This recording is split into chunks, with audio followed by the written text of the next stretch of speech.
big parade in Nairobi, and in Kenya, when the bands play and crowds of this size turn out, it's usually in honor of one man, Kenyan President Jomo Kenyatta. Ladies and gentlemen, many years have passed since it was decided to declare and to commemorate Kenyatta Days as a symbol of national unity. This was the latest Kenyatta Day, celebrating the president's arrest 24 years ago by the British, who then ruled Kenya. In the years since then, this remarkable man has developed from an obscure anti-colonialist leader into one of the foremost statesmen in Africa today. But though his international reputation is secure, his position at home is not so clear-cut. There's uncertainty about who will replace him, and there's muffled but very definite opposition to his rule. To his many supporters, President Kenyatta is a revered, unassailable figure, a father to the nation just as he is to his own extensive family. This was the recent wedding in Nairobi of one of his nephews.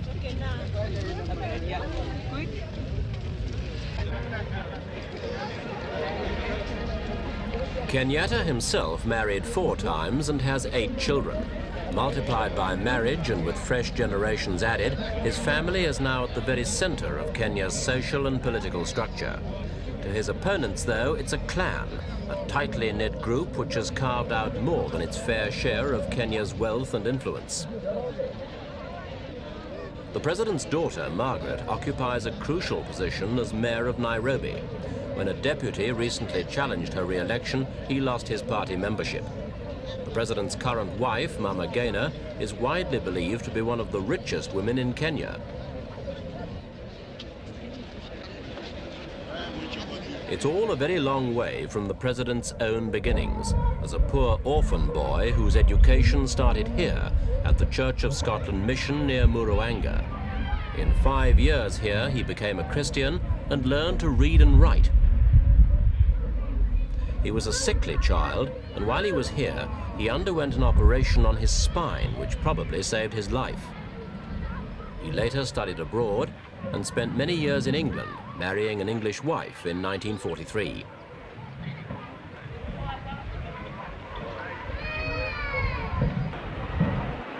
Jomo Kenyatta, the name was an adopted one, emerged first as a leader of his own tribe, the Kikuyu. He denied any involvement with the terror campaign of the Kikuyu-dominated Mau Mau rebellion of the 1950s, but he was nevertheless imprisoned for 7 years. Britain released him in 1961, hoping his countrymen would pay little heed to this old man.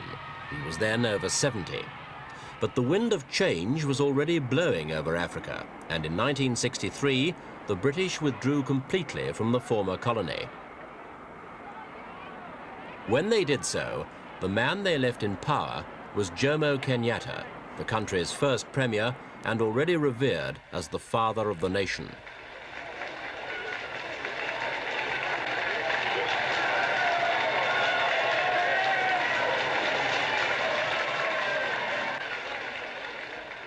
One of Kenyatta's first acts as leader was to appeal to those Mau Mau fighters who were still in the bush and had been too frightened to surrender while the British still ruled.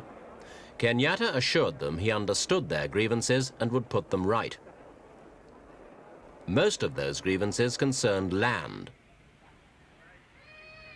Under colonial rule, much of the best land in Kenya had been reserved exclusively for white settlers. Africans could work in these areas only as laborers.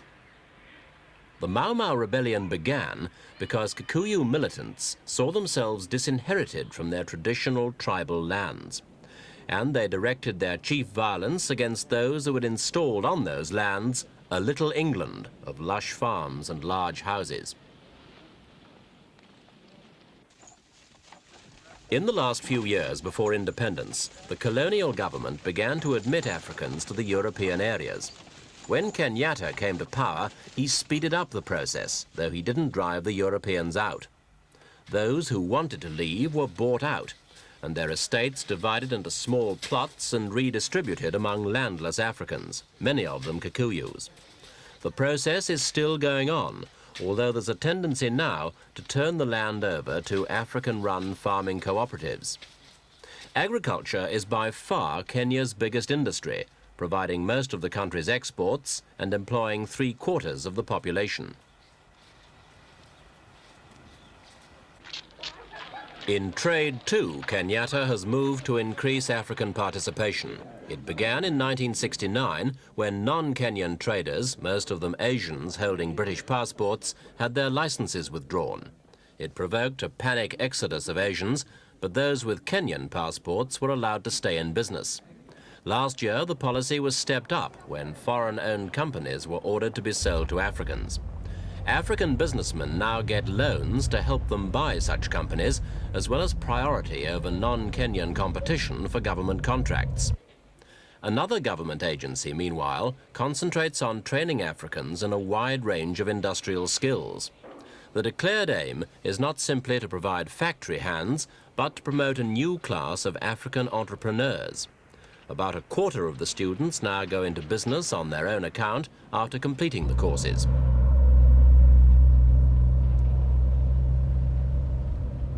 Nairobi's mushrooming skyline tells a similar story. President Kenyatta's Kenya is a land of private enterprise. Under his guidance, there have been 13 years of political and economic stability, and that's attracted a lot of foreign aid and investment. But the resulting prosperity has not been equally shared out. The president's critics say a lot has gone to the ruling family itself. It's certainly true that the family does own valuable city centre buildings, as well as agricultural land, though the extent of its wealth is difficult to determine. Another allegation is that undue wealth and political influence has gone to the president's Kikuyu tribe.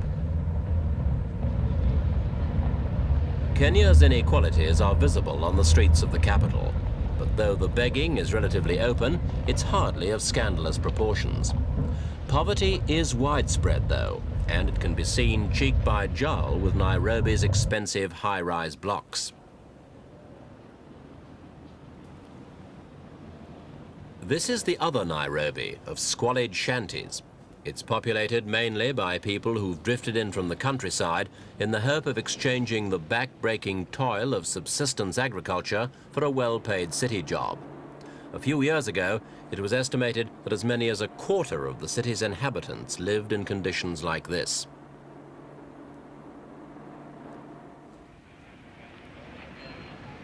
Nairobi's population is increasing by nearly 40,000 a year, and by the end of the century, 1 million people could be looking for jobs in and around the capital.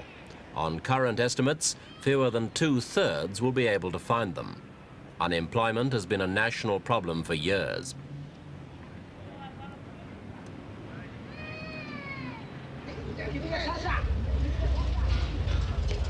Kenya's economy has faltered badly in the last year or two, mainly due to the oil crisis and the resulting recession. Since there's no domestic oil, the steeply rising cost of oil imports has played havoc with Kenya's balance of payments. It's come as a particularly heavy blow to a country which had grown accustomed to a sure and steady growth in prosperity. A 14% devaluation just over a year ago helped to boost exports. And imported goods, especially luxury ones, have either been banned or subjected to increasingly heavy duties. At the same time, government expenditure has been drastically cut. The main bright spot is coffee, one of Kenya's most valuable exports. This year's crop was excellent, and prices on the world market are high. Even so, the cost of living is still rising by about 20% a year, and Kenya's finance minister has called on the nation to work harder and spend less.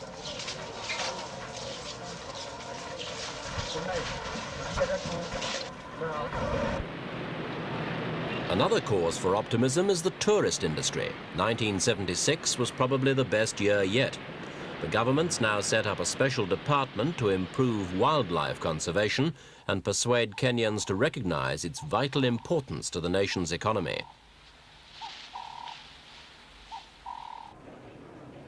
On the political front, Kenya's progress has been mixed. The country is a parliamentary democracy with nationwide elections. Many aspects of the system were modelled on the Westminster pattern, but since 1969 there's been one important exception.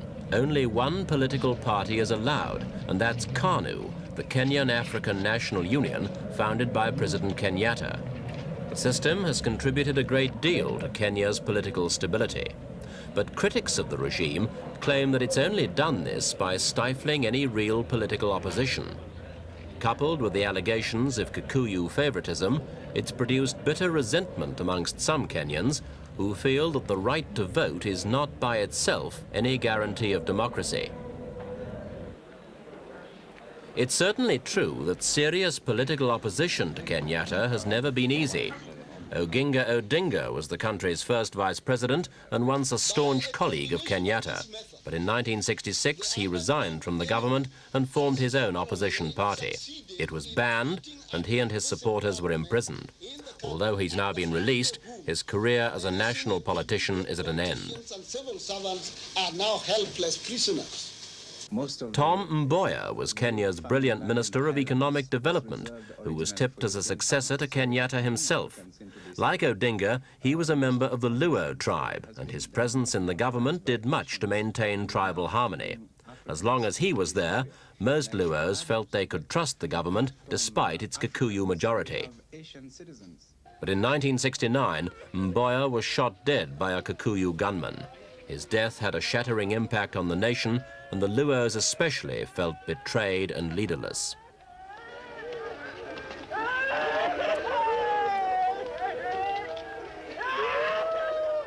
At the funeral, their grief turned to anger, and a riot developed outside the cathedral.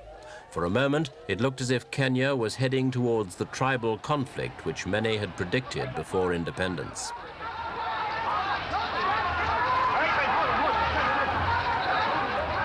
The president rode out the storm, and the assassin was arrested and later executed.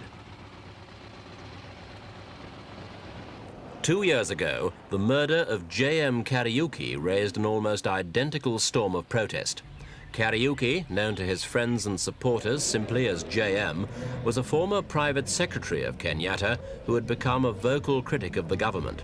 He was last seen alive in the company of the head of Kenya's security police. 9 days later, his bullet-riddled body was found in the city morgue by one of his 3 widows. Although a relatively wealthy man himself, Kariuki had campaigned for years on behalf of Kenya's poorer classes. In Parliament, as an unofficial opposition leader, he'd called for wide-ranging social reforms and had accused the government of installing a new African elite which was no more interested in redistributing the nation's wealth than the colonial regime had been. A parliamentary investigation into his death pointed the finger at the security chief and other prominent members of the regime, but the report was rejected by government ministers. Kariuki had been genuinely popular among the ordinary people, and his murder provoked both grief and outrage. In Parliament, criticism of the government reached unprecedented levels of openness. On the streets, there were riots which echoed the reaction to Mboya's death.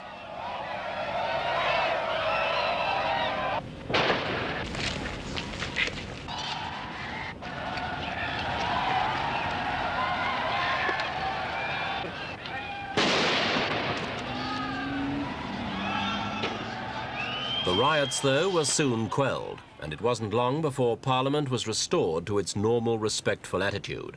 Several MPs who had openly supported the critical report on the murder lost their jobs. President Kenyatta has since made it clear that he intends to crack down even more harshly on any dissidents. The hawk, he said, is always ready to swoop down from the sky. He certainly means it, for as far as he is concerned, attacks on the government are irrelevant to Kenya's problems, and they serve only to weaken the nation's resolve. It's not an atmosphere in which a natural successor can emerge. The president is now at least 85, and though he's in remarkably good health, he clearly can't go on forever. And the question of his successor is now an increasingly worrying one for Kenyan politicians of all shades of opinion. There are many men of the necessary caliber, but few have had the chance to attract national support. One contender is the current Vice Premier, Daniel Arap Moi. The Constitution makes him the lawful successor for 90 days following the President's death, but it's unlikely that Moi has the backing to assume the position permanently. A few months ago, in fact, some MPs even tried to amend the Constitution to prevent him being even a temporary president. The move was squashed by the government, but to the question, if not Moi, who, there is still no answer.